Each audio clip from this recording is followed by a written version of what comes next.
Hi there. Hi. It's Monday.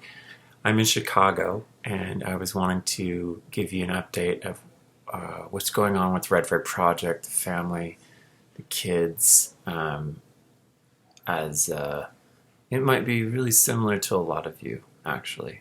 But in that I'm on the errand of hopping around the country and working with these individual families.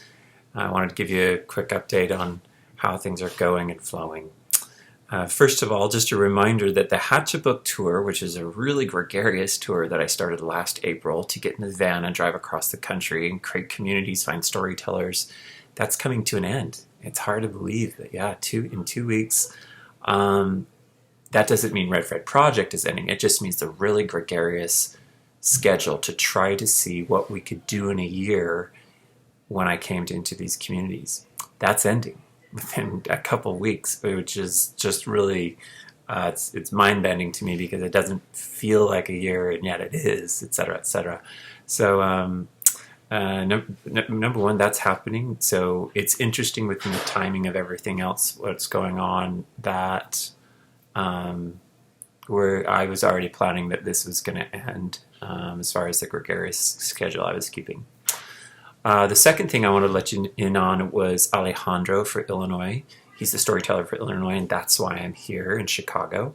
I've been texting his mother a few times today, and as all of you know, social connecting, social distancing is pretty much the norm now. So we know that we aren't going to be meeting. We were going to try to meet in a bowling alley because he loves bowling alleys. But we can't do that now. I've got a number of photos from other places that I visited with him or that he told me to visit. So I've got a lot of images that way. And he pretty much has a good idea of the story. But we're going to Skype this week and see how further along his story is. And then with what I have, I'm going to proceed and continue to make his book. Now, we don't nearly have enough money to produce his book as of this moment. We're going to still try to do that. And pending on what we're able to do and who we're able to find, as is with all the communities, as with all the kids, we'll see how we're able to get the book produced and printed. We'll still have to see. Samuel's book from Florida, all those production costs are paid for, so that's going to be happening regardless, and I'm getting closer to finishing that up, which is a really fun story. And again, thanks to my Florida community that came together, it was just amazing. But that book's taken care of, for example, so that's going to be coming.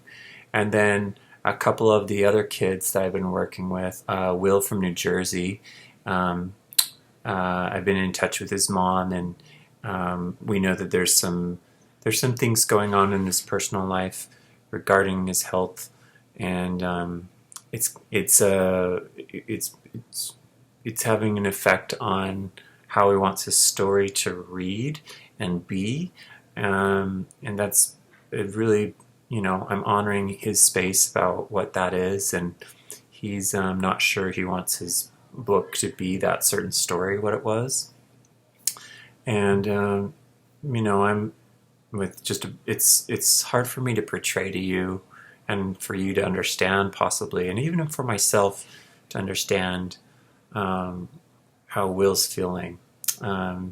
Basically, there is this his bird, and his story comes back successfully from a from an operation. And from what his mom shared with me, he's not really sure that that's the story he wants anymore. And he's not sure he's feeling really good about telling a story. So we just love him. We love Will. I love the family. They're fantastic. And I just let him know that we will work on it when he's ready. And that if he wants to change the story, we will totally do that. This plays into the emotional space that these kids are navigating, which brings me to another point I wanted to share with you that you may already be making association to where I'm going with this. And that is, these families that I've been working with,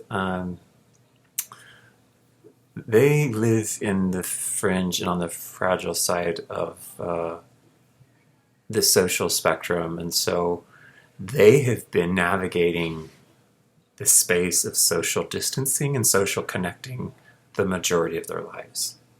And they are the populace also that when we're hearing things about being mindful about going out and potentially, however that virus might track or get, these fringe populaces that have health that is very fragile, these are people who are, having just the dailiness of living is hard.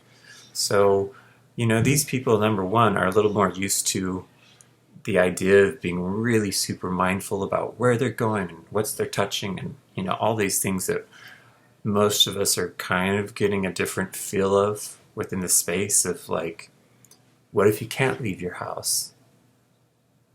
What if you can't go places? What if you can't, do the things that make you you? That's what a lot of my kids constantly face. All the time. It's also why we're so passionate about helping them create stories. Because that's a space that they have total control over, and that's a space where they can be fully autonomous. It's a space that they can use their lived experience coupled with their imagination and still be seen. So this social circumstance that's happening wherever you're at, and it's an interesting mirror for me as I think about the kids and how the families and what they're navigating. That's just so much love and respect for all of them. I still got to get in touch with a few of them. I've been trying to throughout the last few days. And I just want all those families to know I love them and that they are helping me remember that there's other people involved here that are on the fringe that need our support as we're trying to problem solve just how we're doing our day, and do we go out and where do we meet and who, this the reality of some of these people that I work with is a different reality than what you and I are used to. But we're coming to understand it a little bit differently, aren't we?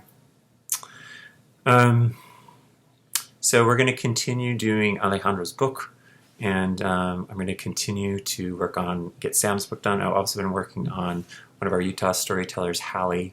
Her book's almost finished. I had to pick up her book. Her team disbanded a little while ago, and it's just been one of these that she's been so patient. Man, this little girl's been so patient. All she wants to be is a published author. And so because we had a lack of people that dropped off, I took that on, and it's been, unfortunately, that I've had to really carry her through and keep working on it, but we're really getting close, Hallie. We're going to get close to getting this book done. It's really beautiful. Your team did a great job.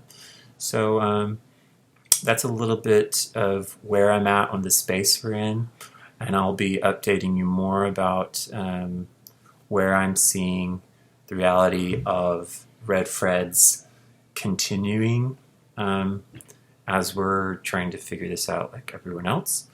I just would remind you to remember why we're doing it, which is to give these children a different lens, to also give them a platform. And that this is somehow beautifully, like, we can still share all this. We can still create these things with these people. But we also know that there's going to be some, this takes a wide berth. Like, we have to be very, generous with expectation and procedure and gathering and creating together. But I do find it's an interesting time that we are ending the tour. And actually, I think that might be a good time for us to take a pause and assess what we've learned, and then also prepare so that when things are back better state that we're ready to jump back in. Because as of right now, a lot is up in the air, isn't it? Thank you for listening. Thank you for being mindful of my work. Thank you for supporting me. You can continue to support Red Fred Project through monetary donations. You can also support us by really reading these stories that these kids have. I have a bee in my bonnet to read some stories, to actually use the content. Maybe I'll have a story night every other night while this interesting time is happening, just so that we can be focusing on what these kids are trying to tell us. Maybe it will bring some light and encouragement to your day, because it sure does mine. It sure does. All right, I think that's about it. It's almost 11 minutes. Signing off. I'll keep you guys posted.